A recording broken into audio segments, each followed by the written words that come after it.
আমি হাকিম এমডি মুরাদ হাসান।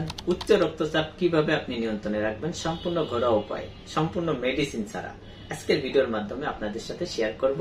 অবশ্যই ভিডিওটা শেয়ার করে দিবেন যাতে অন্য কেউ দেখে উপকৃত হতে পারে। আপনি যদি শেয়ার করে রাখেন তাহলে কিন্তু আপনার পরবর্তীতে কোনো সমস্যা হলে আপনি ভিডিওটা দেখে একটু উপকৃত হতে পারবেন। সম্পূর্ণ মেডিসিন ছাড়া। একটা বিষয় সবসময় খেয়াল রাখবেন, উচ্চ রক্তচাপ কখনো কিন্তু নিরাময় করা সম্ভব না, এটাকে নিয়ন্ত্রণ রাখা সম্ভব। আজকের ভিডিওর মাধ্যমে সম্পূর্ণ ঘরোয়া উপায়ে কিভাবে আপনি উচ্চ রক্তচাপ নিয়ন্ত্রণে রাখতে পারবেন। উচ্চ রক্তচাপ এমন একটা সমস্যা, এটা যদি আপনার বেড়ে যায় তাহলে কিন্তু আপনার বিভিন্ন সমস্যা সম্মুখীন হতে হয় বা সমস্যাগুলো দেখা দেয়। একদম সিম্পল এবং ঘরোয়া উপায়ে কিভাবে আপনি উচ্চ রক্তচাপ নিয়ন্ত্রণে রাখবেন, একদম সিম্পল এবং সহজ 5টি উপায় এবং একটি ঘরোয়া উপায়ে আপনি আপনার উচ্চ রক্তচাপ নিয়ন্ত্রণে রাখতে পারবেন। প্রথম হচ্ছে আপনার প্রতিদিন 30 মিনিট আপনার ব্যায়াম করতে হবে। আপনার বয়স যদি 40-এর উপরে যায়, আপনার যদি হার্টের সমস্যা, কিডনি সমস্যা, ডায়াবেটিস সমস্যা থাকে তাহলে কিন্তু আপনাকে অবশ্যই একজন ডাক্তারের পরামর্শ নিয়ে কিন্তু আপনাকে ব্যায়াম করতে হবে। আপনি যদি 40-এর উপরে যাওয়ার পরে আপনার এই সকল সমস্যা হয়, আপনি যদি অতিরিক্ত দৌড়ান তাহলে কিন্তু আপনার হার্টে অথবা কিডনি অথবা ডায়াবেটিসের সমস্যা থাকলে কিন্তু আপনার সমস্যা হতে পারে। অবশ্যই কিন্তু আপনি একজন রেজিস্ট্রেশন ডাক্তারের পরামর্শ নিয়ে কিন্তু আপনি এক্সারসাইজ গুলা করবেন। আর আপনার বয়স যদি 40-এর নিচেই থাকে, আপনার কোনো সমস্যা না থাকে, তাহলে অন্তত ঘন্টার ভিতর 30 মিনিট ফ্রি এক্সারসাইজ ব্যায়াম করতে পারেন। এর ভিতর সব থেকে বেটার ব্যায়াম হচ্ছে আপনার হাঁটা। সব থেকে বেটার ব্যায়াম হচ্ছে হাঁটা। আপনি যদি দ্রুত হাঁটতে পারেন তাহলে কিন্তু সেই ব্যায়ামটা আপনার কার্যকারী হবে, শরীরের প্রত্যেকটা অঙ্গের ব্যায়াম হয়ে যায়।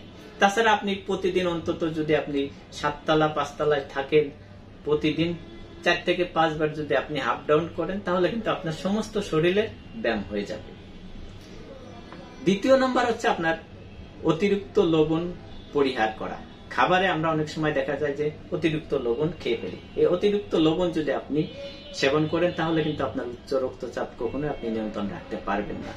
অবশ্যই আপনার অতিরিক্ত লবণ পরিহার করতে হবে। তৃতীয় নাম্বার হচ্ছে আপনার পটাশিয়াম জাতীয় খাবার খাওয়া। যেমন আপনার ডাবের পানি, পালং শাক, কলা, এই জাতীয় খাবার কিন্তু আপনার খাবার তালিকায় নিয়মিত রাখতে হবে। চতুর্থ নম্বর হচ্ছে আপনার অতিরিক্ত চর্বি বা মেদ যেন শরীরে বা আপনার অতিরিক্ত ওজন কখনো যেন আপনার শরীরে না বাড়ে, এদিকে আপনার খেয়াল রাখতে হবে। চতুর্থ নম্বর হচ্ছে আপনার অতিরিক্ত টেনশন, মানসিক চাপ, এটাকে কিন্তু আপনার কমিয়ে আনতে হবে। তাহলে কিন্তু আপনার উচ্চ রক্তচাপ আপনি নিয়ন্ত্রণে রাখতে পারবেন। এছাড়াও যাদের আপনার উচ্চ রক্তচাপ কোনোভাবেই নিয়ন্ত্রণ রাখতে পারছেন না, বিভিন্ন প্রকার ওষুধ সেবন করেন, তারপরে আপনার উচ্চ রক্তচাপ আপনি নিয়ন্ত্রণে রাখতে পারছেন না, তাদের জন্য হচ্ছে একটা রেসিপি। প্রতিদিন সকালে বাসি পেটে, খালি পেটে বাজারে দেখবেন থানকুনির পাতা পাওয়া যায়। কোন অঞ্চলে কি নামে পরিচিত অবশ্যই কিন্তু কমেন্ট করবেন। এই থানকুনির পাতা প্রতিদিন সকালবেলা বাসি পেটে আপনি 5 থেকে 7টা পাতা পরিষ্কার করে চিবিয়ে চিবিয়ে খেয়ে ফেলবেন, অথবা 1 থেকে 2 চামচ রস আপনি বের করে সেবন করবেন। তাহলে কিন্তু যাদের আপনার উচ্চ রক্তচাপ কোনোভাবেই নিয়ন্ত্রণ করতে পারছেন না, সাথে যদি আপনার প্রতিদিন 30 মিনিট এক্সারসাইজ করেন আর এই থানকুনির পাতা যদি আপনি সেবন করতে পারেন তাহলে কিন্তু আপনার উচ্চ রক্তচাপ ইনশাল্লাহ নিয়ন্ত্রণে থাকবে। অবশ্যই ভিডিওটা শেয়ার করে দিবেন যাতে অন্য কেউ দেখে উপকৃত হতে পারে। আপনি যদি আমার চ্যানেলে নতুন হয়ে থাকেন অবশ্যই চ্যানেলটা সাবস্ক্রাইব করে সাথে থাকবেন। যদি ফেসবুক থেকে দেখে থাকেন অবশ্যই পেজটা ফলো দিয়ে রাখবেন। এরকম ইম্পর্টেন্ট গুরুত্বপূর্ণ ভিডিও কিন্তু আপনি সবার আগে পেয়ে যাবেন। ভালো থাকবেন, সুস্থ থাকবেন। আসসালামু আলাইকুম।